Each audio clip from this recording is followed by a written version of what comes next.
시내버스 회사에 주는 보조금이 크게 늘어나면서 보조금 산정과 집행의 투명성을 요구하는 목소리도 커지고 있습니다.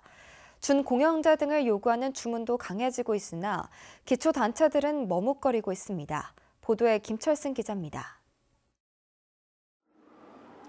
시내버스 이용객이 해마다 줄면서 버스 회사에 주는 보조금은 꾸준히 늘어나는 추세입니다. 포항시는 1년 사이 24억 원이나 늘어났고 경주시도 증가세가 이어지고 있습니다. 주 52시간 근무가 본격 도입되면 버스 회사 지원금은 더 급증할 것으로 보입니다. 이에 따라 보조금 산정과 집행에 대해 투명성을 요구하는 시민사회단체의 요구도 강해지고 있습니다. 경주 지역 시민단체와 정당 등은 경주시가 해마다 외부 감사기관을 통해 회계 감사를 하고 있으나 원가 산정이 적절한지에 대해서는 의문이라며 검증할 수 있는 범사회적 합의기구 설치를 촉구했습니다. 특히 회사는 적자인데 회사 임원진은 억대 연봉을 받는다며 도덕적 해이라고 비판했습니다. 적자난 회사의 임원들의 임금이 그렇게 좀 많이 받아가는 거는 저는 옳지 않다고 봅니다. 실제로 경주 시내버스 업체인 새천년 미소의 경우 예전에 비해 크게 줄긴 했지만 회장과 부회장이 1억 원을 넘는 연봉을 받는 등 임원 4명의 연봉이 3억 9천여만 원인 것으로 파악됐습니다. 포항 시내버스 회사인 코리아와이드 임원 3명의 연봉도 해마다 늘어나서 시민들의 공감을 얻지 못하고 있습니다. 회사 측은 투자에 대한 최소한의 연봉이라면서도 재검토할 의향을 밝혔습니다. 계속 문제를 제기를 하니까 그거는 월급을 낮춰야 되겠죠. 수용할 의사가 있습니다. 예, 그거는 수용합니다. 회사 측은 또 보조금을 검증할 기구 설치와 공영제 도입 등에도 나설 의사가 있다고 밝혔습니다. 그러나 정작 기초자치단체들은 공영제에 적극 나서지 않고 있습니다. 광역 단위에서 공영제를 도입한 결과 보조금 지급액이 늘어났다는 분석에 따른 것입니다. 손실보상금이 대부분이 이제 하기 전보다 2배에서 많게는 5배가량 시보조금이 늘어나다 보니까 각 지방자치단체에서는 지금 시행하는 데가 없습니다. 거의. 시내버스 보조금 지급액이 적절한지에 대한 의문이 커지는 만큼 이제는 기초자치단체를 넘어 도 단위에서 대책 수립에 적극 나서야 할 것입니다. MBC 뉴스 김철승입니다. 한국철도시설공단이 코레일과 함께 옛 포항역 부지를 공동 개발하기로 하고 사업 주관자를 공모합니다. 이 부지는 철도공단이 관리하는 국유지 3만 6천여 제곱미터와 코레일 소유 2만 4천여 제곱미터가 섞여 있어 개발에 어려움이 있었지만 두 기관이 부지를 서로 교환하는 방식으로 지적을 정리해 사업을 추진하기로 했습니다. 옛 포항역 철도 부지의 도시재생 사업이 마무리되면 공동화된 구도심이 활력을 되찾을 것으로 기대됩니다.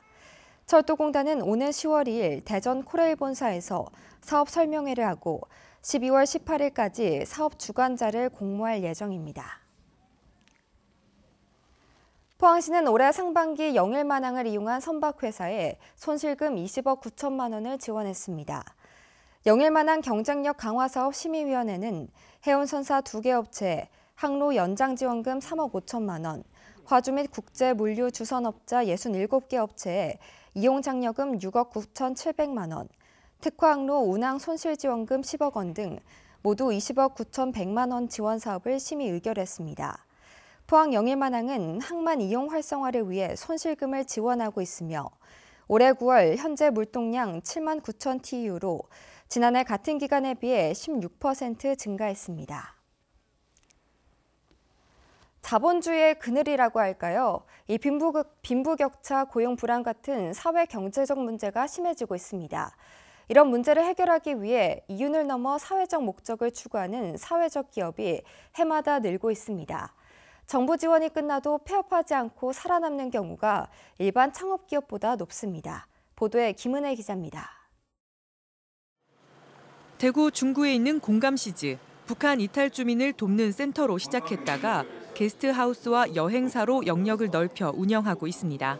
북한 이탈 주민과 청년층이 주로 일하고 있고 장애인들에게 직장 체험 기회도 주고 있습니다. 이익은 남기는 것보다 기부에 맞춰져 있습니다. 순이익 중 절반은 북한 이탈 주민과 취약계층 지원에 쓰입니다. 이윤 창출도 중요하지만 그 이윤으로 고용을 창출할 수 있고 그리고 사회적으로 의미 있는 일에 기부도 할 수 있고 이런 일들이 제도적으로 완비가 되니까 사회적 기업으로서 의미가 더 큰 것 같아요. 초기에는 사람들이 사회적 기업을 잘 모르는 데다 대구를 찾는 관광객도 적어 어려움을 겪기도 했습니다. 지금은 전국적으로도 손꼽히는 사회적 기업이 됐습니다. 최근 열린 남북 정상회담을 바라보는 마음도 남다릅니다. 북한이 열리면 개성, 금강산, 백두산 이런 데 우리 시민들을 모시고 여행을 가자 이런 소망이 있었기 때문에 요즘 이제 분위기를 보면 이게 곧 실현이 될 것 같아서 굉장히 떨리고 기대가 됩니다. 대구 지역 사회적 기업은 69곳으로 해마다 늘고 있습니다. 사회적 기업은 예비 인증 단계를 거치는 5년 동안 정부 지원을 받습니다. 이 지원이 끝난 뒤 3년 동안 평균 생존율은 75.4%로 일반 창업 기업의 생존율보다 훨씬 높습니다. 다만 인건비에 치중된 지원은 다양해져야 할 것으로 보입니다. 사회적 기업이 인건비를 집중해 주기보다는 이 사회적 기업이 다양한 영역으로 진출할 수 있도록 공공 서비스 영역을 사회적 경제 조직이 진입하도록 개발을 하자라는 게 좀 주요 핵심 목표입니다. 사회적 기업이 더 뿌리를 내리기 위해서는 소비자의 관심과 참여도 필요해 보입니다. MBC 뉴스 김은혜입니다. 원전 분야를 다룰 산업통상자원 중소벤처기업위원회의 국정감사 일정이 다음 달 10일부터 29일까지로 확정됐습니다. 이에 따라 한국수력원자력과 한국원자력환경공단에 대한 국감은 다음 달 18일로 예정됐는데 원전의 안전기준 강화와 월성 1호기 조기 폐쇄, 고준위 핵 폐기물 관리 정책 재검토 등이 쟁점이 될 것으로 전망됩니다. 한편 한전 KPS와 한국전력공사의 국정감사는 다음 달 16일로 예정됐습니다. 전통시장의 원산지 표시 위반이 증가하고 있는 것으로 나타났습니다. 자유한국당의 김정재 의원이 농림축산식품부로부터 제출받은 자료에 따르면 원산지 표시 위반으로 적발된 시장과 건수는 2013년 120개, 227건에서 지난해 157개, 291건으로 크게 늘었습니다. 하지만 전통시장에 부과된 전체 과태료는 지난해 1,700여만 원으로 건당 6만 원에 불과한 실정입니다. 김정재 의원은 대형마트 대신 전통시장을 찾는 국민을 속이고 정직한 상인이 피해를 입지 않도록 원산지를 속이는 불법 행위를 철저하게 점검하라고 요구했습니다. 권영진 대구시장 재판을 바라보면서 과연 시장 역할을 이어갈 수 있을까 의문을 가진 시민들이 많습니다. 곧 본격적으로 시작되는 권 시장의 선거법 위반 재판, 윤태호 기자가 쟁점을 정리해봤습니다. 권영진 대구시장의 혐의는 두 가지입니다. 자유한국당 달성군수 예비후보 선거사무소 개소식에서 지지를 부탁한 것과 초등학교 동창회 체육대회에서 참석자들에게 지지를 호소한 겁니다. 선거사무소 개소식 지지 발언은 증거가 명백합니다. 그나마 다툴 사안은 동창회 체육대회 지지 발언입니다. 권 시장이 구청장은 누구, 대구시장은 자기, 시의원은 누구 이렇게 구체적으로 이름을 말하며 뽑아달라는 말을 들었다는 사람이 있습니다. 권 시장 측은 그런 적이 없다며 맞서고 있습니다. 선거법상 당사자가 위법인지 몰랐다고 하더라도 죄를 면할 수 없다는 점은 분명 권 시장에게 불리하게 작용합니다.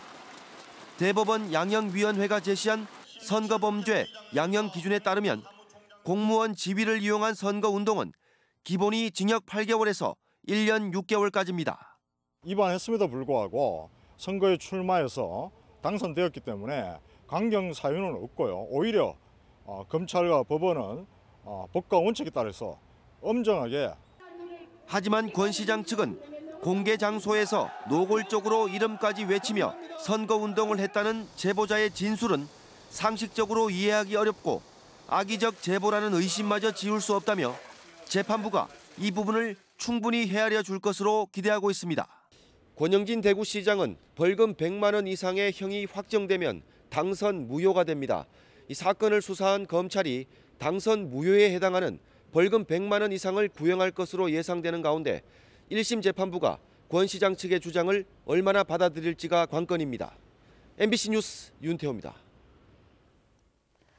경상북도는 농촌 지역 인구 증가의 새로운 모델을 제시하기 위해 다양한 프로젝트를 진행하고 있습니다.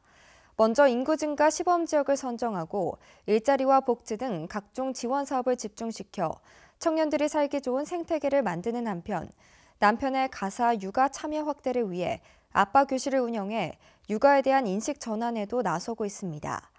내년에는 도내 미혼 남녀 커플 매칭 사업의 규모를 크게 확대해 결혼과 출산을 장려하는 분위기를 만들 계획입니다. 경상북도는 울릉도 관광기반시설 정비와 생활환경 개선을 위해 오는 2027년까지 제4차 도서종합개발 사업을 추진합니다. 올해 추산 해안휴게시설 조성 등 7개 사업에 12억 원을 투입하는 것을 시작으로 오는 2027년까지 24개 사업에 국비 267억 원을 배정해 사업을 마무리합니다.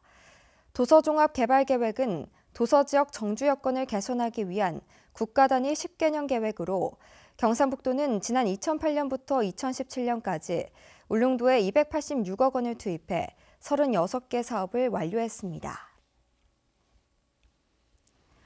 아침 저녁으로 공기가 제법 쌀쌀해지면서 가을이 성큼 다가왔습니다. 나들이 하기 좋은 계절인데요. 금요일에는 안동 탈춤축제, 주말에는 봉화 송이축제가 개막했습니다. 보도에 성락이 기자입니다. 신명나는 가락과 어깨춤이 절로 나는 춤 사이 쉽게 볼 수 없는 국내외 탈춤이 안동에 모입니다. 야누스 축제의 문을 열다라는 주제로 열리는 이번 축제에서는 세르비아 등 해외 13개국 14개 단체가 참가해서 화려한 탈춤을 선보입니다. 태국 탈과 문화의 날 행사와 세계 탈놀이 경연 대회가 열리고 탈놀이단 게릴라 공연도 도심 곳곳에서 이어집니다. 9개 시장에 탈놀이단과 시장 가면 상황극이 진행이 되고 특히 9월 30일 날 대구은행 앞에서는 시민 1000여 명이 참여하는 비탈민 단장이 진행됩니다. 탈춤 축제와 함께 봉화에서는 29일 송이축제가 개최됩니다. 송이산을 누비며 송이 생태를 관찰하고 직접 캐보는 체험 시간이 마련됩니다. 송이 요리 시식 등 송이 관련 행사와 3개 줄다리기 등 청량 문화제도 함께 열려 다양한 볼거리가 제공됩니다. 송이 채취 체험을 비롯해서 더욱 다채로운 프로그램으로 풍성하게 준비하였습니다. 가족과 함께 많이들 오셔서 봉화 송이 향에 흠뻑 취해보시고 의성에서는 다음 달 5일 지역 특산품인 마늘을 소재로 한 슈퍼푸드 마늘 축제가 개막하고 예천에서는 예천장터 농산물 대축제가 열려 농산물을 홍보하고 판매합니다. 영주에서는 다음 달 20일부터 천년건강 풍기인삼을 주제로 영주 풍기인삼 축제가 열리는 등 경북 북부 지역은 한 달 내내 풍성한 가을 축제에 젖어듭니다. MBC 뉴스 성락입니다. 우리나라가 남극해 수산자원 관리를 위한 과학조사에 적극 참여하는 등 남극해 자원 관리에 적극 나서고 있습니다. 남극해에서 수산자원에 대한 어획 쿼터를 받으려면 수산생물의 자원조사와 자원관리 등 과학적인 기여가 선행돼야 하기 때문입니다. 우리나라는 남극해에서 크릴새우와 일식집에서 메로로 대중에게 알려진 남극 이빨고기를 잡고 있으며 지난해 어획량은 크릴 24만 톤, 남극 이빨고기 4,000톤입니다.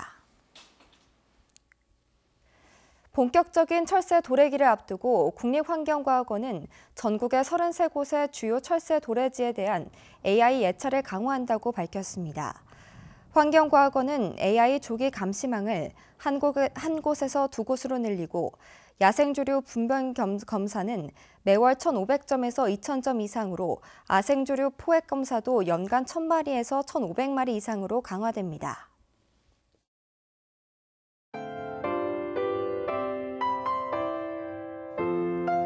연휴 잘 보내셨나요? 다시 일상으로 돌아온 오늘 경북 동해안은 대체로 맑은 가운데 곳곳에는 오전 한때 빗방울이 떨어지겠습니다. 예상되는 강수량은 5mm 내외로 그 양은 많지 않겠습니다.